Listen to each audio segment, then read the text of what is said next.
In October 1957, millions of Americans stepped onto their front lawns, staring up into the crisp night sky in absolute paralyzing terror. Overhead, a tiny Soviet satellite named Sputnik blinked against the stars. A solitary beep echoed through the atmosphere, signaling that the enemy held the ultimate high ground. In Washington, panic ignited. The Cold War was no longer a distant standoff. It was an existential race against nuclear annihilation. The American defense establishment faced a terrifying truth. A single strategic strike could instantly vaporize their entire communication grid, leaving the nation blind and mute. 12 years later, inside a quiet UCLA laboratory, scientists attempted to transmit a single word to a computer miles away: login. They typed the letter L, then the letter O. Then, the entire system crashed. Yet those two broken letters did not represent failure. They marked the accidental birth of a network built for survival.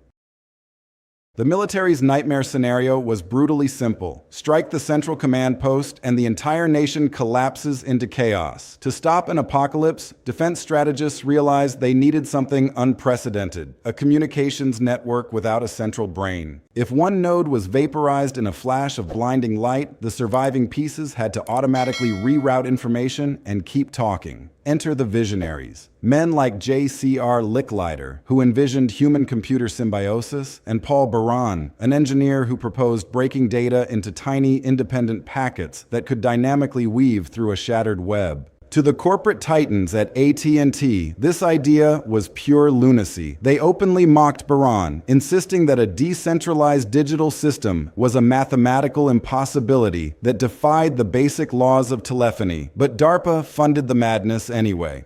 In late 1969, 4 room-sized computers were tied together across the western United States, officially bringing ARPANET to life. Against all odds, packet switching worked, proving that data could survive even if the world around it burned. Yet, this secretive military web was still a quiet island, completely isolated from the vast, unsuspecting public world it was destined to transform forever. For nearly 2 decades, this radical technology remained trapped in the shadows. It was an exclusive digital enclave, confined to cold military installations and basement university laboratories. To use it required mastering obscure commands, staring at glowing green text on monochrome monitors, and navigating a labyrinth of complex machine language. The ordinary world had no idea this ghost network even existed, let alone how it might change their lives. That all changed in 1989 inside a sprawling particle physics lab in Switzerland. An unassuming British computer scientist named Tim Berners-Lee grew frustrated by how difficult it was for researchers to share information. He envisioned a global layer built on top of the existing network, a web of interconnected documents linked together by simple, clickable text. He called it the World Wide Web. But Berners-Lee's true genius wasn't just the software. It was a profound act of idealism. Instead of patenting his invention to build a massive financial empire, he convinced his bosses to release the underlying code into the public domain, completely royalty-free, forever. In an instant, a secretive Cold War defense system transformed into an open, democratic frontier. Anyone with a personal computer could now publish their thoughts, share knowledge, and build a digital home for the world to see. A quiet revolution had just been unleashed upon humanity, but no one was prepared for the wild, unbridled rush of gold and power that was about to follow. By the mid-1990s, the floodgates blew wide open. Graphical browsers turned clunky screens into vibrant digital storefronts, unleashing a stampede of speculative capital. Wall Street poured billions into any company ending in .com, sparking a gold rush that transformed an academic playground into a runaway global economic engine overnight. But as the euphoria peaked, a fierce cultural resistance ignited. Skeptics stared at the glowing screens with deep suspicion, dismissing the internet as a fleeting, overrated fad. News anchors openly scoffed at the absurd notion that normal human beings would ever buy groceries or read daily headlines on a computer monitor. Cultural critics warned of a moral hazard, predicting this digital obsession would erode face-to-face interaction, empower criminal rings, and rot the minds of a younger generation. Pundits proudly declared that no online database could ever replace a physical newspaper, and no electronic wire could sustain real commerce. Yet every attempt to dismiss the technology only seemed to feed its unstoppable momentum. Millions of new users logged on every single day, completely oblivious to the massive economic earthquake brewing just beneath the surface. Then, the floor fell out. As the clock struck the new millennium, the speculative bubble violently burst. $5 trillion in market value evaporated overnight as thousands of hyped-up dot-com startups filed for bankruptcy. Vindicated skeptics rushed to write the obituary, declaring the internet a multi-billion-dollar flash in the pan. But while the paper fortunes burned, something quiet and profound occurred within the infrastructure itself. High-speed broadband quietly replaced screaming dial-up modems. Sleek mobile devices replaced bulky desktop towers. From the ashes of the crash rose Web 2.0, shifting humanity from passive readers to active creators. Suddenly, the web was no longer just a destination you visited by sitting in a chair and dialing through a telephone line. It morphed into an invisible, ambient layer embedded directly into the fabric of daily reality. We stopped logging on to the internet because we simply stopped logging off.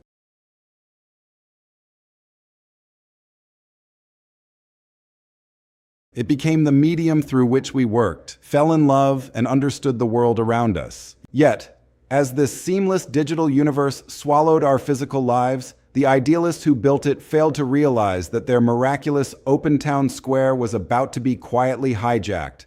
The utopian dream of an open digital public square did not die in a sudden flash. It was systematically dismantled in plain sight. Silicon Valley architects quickly realized that the most valuable commodity on Earth wasn't information, it was human attention. To keep billions of eyes glued to glowing glass rectangles, engineers built complex algorithmic engines powered by artificial intelligence, designed to exploit our deepest primal psychology. These systems discovered a disturbing biological truth. Nothing captures human attention faster than outrage, fear, and tribal division. The network originally engineered to unite global minds began quietly splintering reality itself.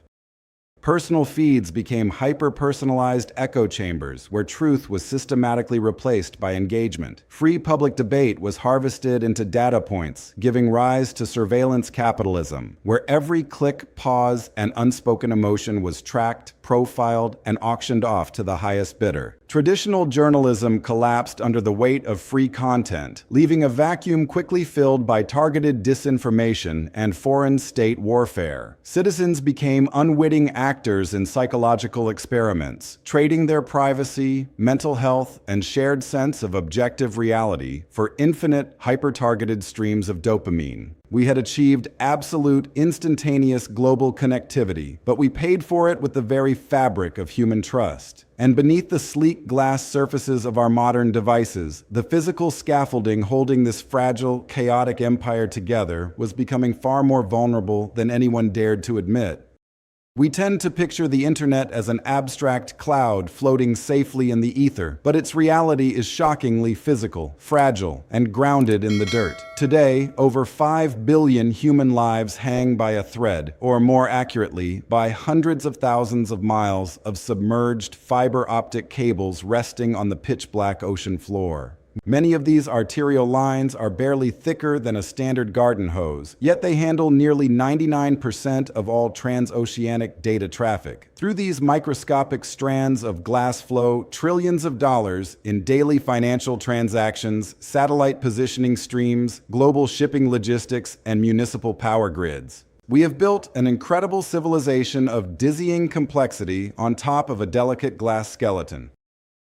A calculated sabotage attempt, an anchor dragged by an unwitting cargo ship, or a powerful solar storm could sever these silent links, instantly crippling banking systems, disabling supply chains, and plunging entire sovereign nations into economic darkness within minutes. Modern life, from the distribution of fresh food in our grocery stores to the digital records of our personal identities, no longer merely uses the network. It is completely fused to it. We have willingly outsourced the foundational infrastructure of human survival to an invisible mesh that we cannot see, rarely think about, and can barely protect. And as this physical web expanded to envelop the planet, it transformed from a mere technological convenience into the ultimate battleground for global power. The dream of a borderless global village has officially fractured into pieces. What began as a unified digital landscape is now violently splitting down geopolitical fault lines, giving rise to the splinternet. In the West, internet access is strictly funneled through powerful corporate walled gardens that monetize human behavior. Meanwhile, autocratic regimes have erected digital borders like China's Great Firewall, transforming the web into a total surveillance apparatus designed for domestic control. The open digital brain envisioned decades ago has morphed into the primary theater of 21st century warfare. Today, foreign states launch silent cyber attacks targeting critical power grids, deploy automated bot armies to sway democratic elections, and unleash AI-generated deepfakes designed to dismantle public trust from within. The cold military tool, originally designed in 1969 to defend against a nuclear strike, has completed a terrifying full circle. Information itself has become weaponized, proving that in this new era of digital warfare, the most devastating battles are no longer fought with missiles and tanks, but with code, manipulation, and invisible signals floating through the air. Yet, as we stare into this high-tech battleground, a far deeper, more haunting realization begins to emerge about what this tool actually reveals about us. There is a tragic irony in watching the internet's early visionaries reflect on their creation. Tim Berners-Lee and his peers dreamed of an open, democratic platform that would liberate human knowledge. Instead, they watched it twist into an engine of polarization, digital addiction, and corporate control. Yet, reducing the web to its darkest impulses ignores its vast, unprecedented majesty. It remains our infinite library of Alexandria, a living archive containing the sum total of human wisdom accessible from a pocket-sized screen. It allowed global scientific communities to decode pandemics in days and continues to organize worldwide movements against injustice and ecological collapse. The network is neither inherently benevolent nor purely destructive. It is a vast amplifier of humanity's duality, holding up a mirror to our greatest virtues and our deepest flaws. And as we stand at this threshold, one final, inescapable truth remains. We built a network out of cables, copper, and glass, believing we were constructing a tool to process data. In reality, we were building a mirror. The internet was never just a mechanical highway for electronic signals. It became a living, breathing extension of the human psyche. Every glorious breakthrough, every toxic wave of outrage, and every desperate search for meaning floating across the digital void is simply a reflection of our collective soul, amplified a billion times over. The network did not alter the fundamental nature of humanity. It merely removed the barrier of distance and laid bare who we truly were all along. As we hurtle forward into an uncertain digital frontier, the most urgent question facing our species is no longer whether this vast global network will endure. The real question is whether human civilization can survive what the network reveals about ourselves.